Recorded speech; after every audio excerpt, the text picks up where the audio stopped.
गांव छोटी नदी के किनारे एक छोटा सा खेत था जिसका मालिक था माखन किसान।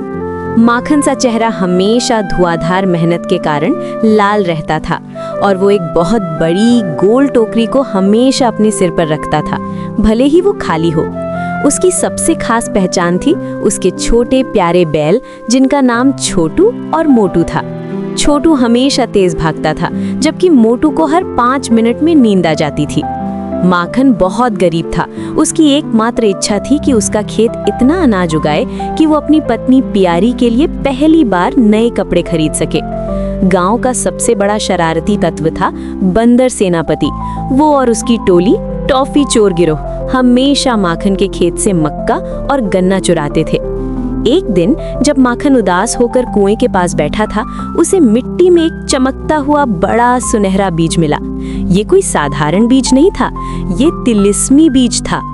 तभी पास के पेड़ से एक छोटी ज्ञान देने वाली गुड़िया चिड़िया बोली, माखन, ये तिलिस्मी बीज है। इसे प्यार और मेहनत से उगाओगे तो ये तुम्हें बहुत कुछ देगा। माखन की आंखों में आशा की चमक आई। उसने तुरंत खेत के बीचों बीच उस बीज को बो दिया। उसने छोटू को भगाया और मोटू को जगाया और दिन रात खेत में पानी दिया और मिट्टी को साफ किया। बंदर सेनापति ने देखा, अरे ये आदमी इतना खुश क्यों है और ये बीज क्या है?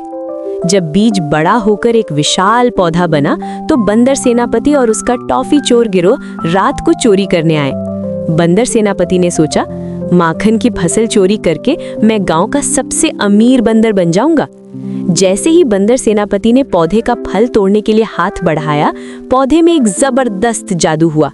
फल टूटने की बजाय पौधा अचानक ऊपर की ओर बहुत तेजी से बढ़ने लगा। बंदर सेनापति और उसकी टोली उस पौधे पर चढ़े हुए थे और वे देखते ही देखते आसमान की ओर जाने लगे। बंदर सेनापति डर कर चिल्लाया, ओह, मुझे नीचे उतारो, मुझे मक्का नहीं, जमीन चाहिए।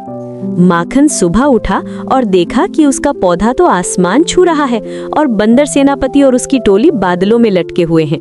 गुड़िया चिड़िया ने आकर समझाया, माखन, ये तिलिस्मी पौधा सिर्फ ईमानदार लोगों को ही फल देता है। चोरों के छूते ही ये उन्हें ऊपर ले जाता है ताकि वे जमीन पर वापस आने से पहले अपनी गलती स्वीकार करें। बंदर सेनापति ने ऊपर से हाथ जोड़कर माखन से माफी मांगी।